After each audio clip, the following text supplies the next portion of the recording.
Assalamualaikum warahmatullahi wabarakatuh. Pasal 4 tentang macam-macam ilmu.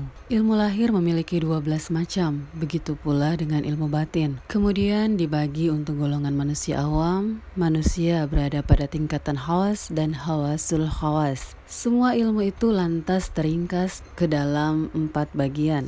Pertama, syariat lahiriah seperti menjalankan perintah dan menjauhi larangan Allah Subhanahu wa Ta'ala. Yang kedua, syariat batiniah yang disebut ilmu tarekat. Ketiga, tarekat batiniah yang disebut dengan ilmu ma'rifat. Dan keempat, batiniah batin yang disebut dengan ilmu hakikat. Keempat ilmu tersebut harus dikuasai sebagaimana Rasulullah SAW bersabda, syariat bagaikan pohon, tarekat bagaikan cabangnya, ma'rifat bagaikan daunnya, dan hakikat adalah buahnya. Setiap hamba disuruh menjalankan perintah dan menjauhi larangannya serta melawan hawa nafsu di setiap 4 tingkatan ilmu ini, yaitu di tingkatan ilmu syariat, tarekat, ma'rifat, dan hakikat. Dalam ruang lingkup syariat, hawa nafsu akan menggoda manusia untuk tidak melaksanakan perintah-perintah Allah dan menjauhi larangan-larangannya. Sedangkan dalam ruang lingkup tarekat, hawa nafsu akan menggoda manusia dengan melaksanakan syariat tapi menipu. Artinya manusia itu melaksanakan seluruh perintah Allah namun manusia itu tertipu sehingga ada yang tiba-tiba mengaku menjadi nabi atau wali. Pada tingkatan ma'rifat, hawa nafsu masih terus menggoda manusia dengan syirik kalfi dari sebangsa cahaya sehingga bisa saja manusia pada level ini tiba-tiba saja mengaku menjadi Tuhan. Allah Subhanahu wa Ta'ala berfirman,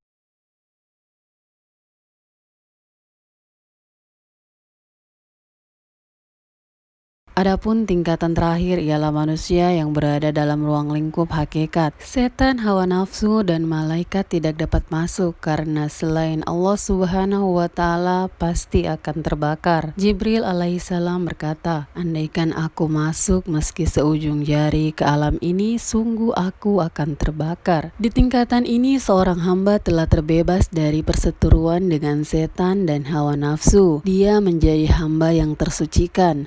Disinilah tempat wilayah para nabi dan para kekasih-kekasih Allah berada. Adapun hamba yang tidak dapat memasuki wilayah hakikat atau tidak tersucikan, itu berarti sifat-sifat kemanusiaannya tidak akan hancur kecuali dengan tajalli zat dan kebodohannya tidak akan hilang kecuali dengan ma'rifat zat. Sehingga di tingkatan ini Allah Subhanahu wa Ta'ala memberi ilmu pada hambanya secara langsung tanpa perantara ilmu laduni. Perkenalannya, beribadahnya, dan pengajarannya langsung dari Allah Subhanahu wa Ta'ala seperti Nabi Khidir alaihissalam. Di tingkatan hakikat ini seorang hamba menyaksikan ruh qudsi dan mengenali nabinya Rasulullah sallallahu alaihi wasallam secara hakiki. Maka roh jismani manusia ini telah menyatu dengan roh qudsi hingga akhirnya seluruh nabi menyampaikan kabar gembira bahwa ia telah wusul selamanya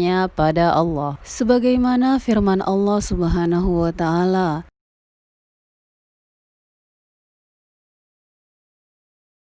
manusia yang tidak sampai pada tingkatan hakikat tidak dapat disebut alim secara hakiki walaupun dia membaca 1000 kitab sebab ia tidak sampai pada ruhaninya. Adapun amal ibadahnya akan mendapatkan pahala dan surga, namun tidak dapat membawanya masuk ke alam roh qudsi dan alam al-qurbah sebab ilmu lahir dan ilmu batin ibarat dua sayap burung ketika sayap yang dimiliki hanya sebelah yaitu hanya ilmu lahir saja, maka manusia itu tidak dapat terbang ke alam al-qurbah. Allah Subhanahu wa Ta'ala berfirman,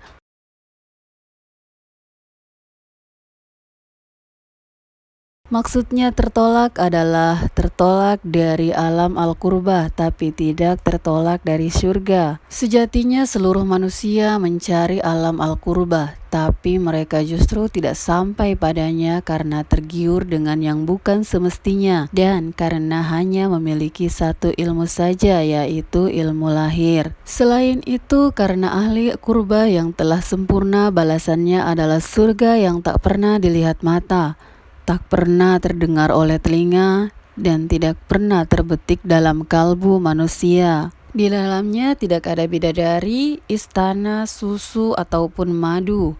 Kenikmatan di dalamnya bukanlah kenikmatan jasmani, tapi kenikmatan melihat zat Allah. Maka sebaiknya manusia benar-benar harus mengetahui kualitas dirinya. Jangan mengaku-ngaku makom yang tidak layak baginya. Amirul Mukminin Ali bin Abi Thalib karamallahu wajhah berkata,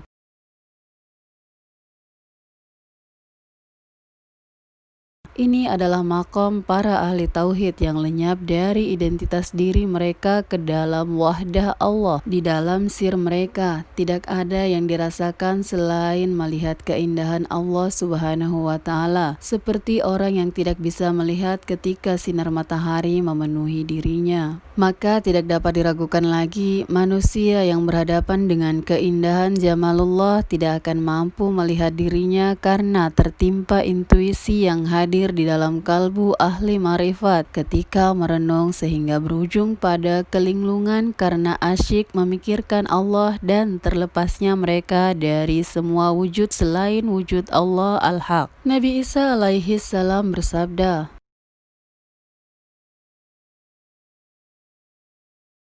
yang dimaksud dengan kelahiran kedua adalah lahirnya ruh Tiflul Ma'ani karena hasil dari manusia mengolah ruh. Tiflul Ma'ani adalah sir yang ada dalam diri manusia yang wujud serta ilmunya muncul dari cahaya ilmu syariat dan ilmu hakikat. Setelah Tiflul Ma'ani lahir, seorang ahli ma'rifat mampu menyeberang dari lautan makhluk hingga yang terdalam. Bahkan semua alam di sekitar alam ruh bagai setetes air lautan. Setelah itu ilmu-ilmu rohani dan ilmu laduni akan datang melimpah tanpa huruf dan tanpa suara ke dalam kalbu mereka.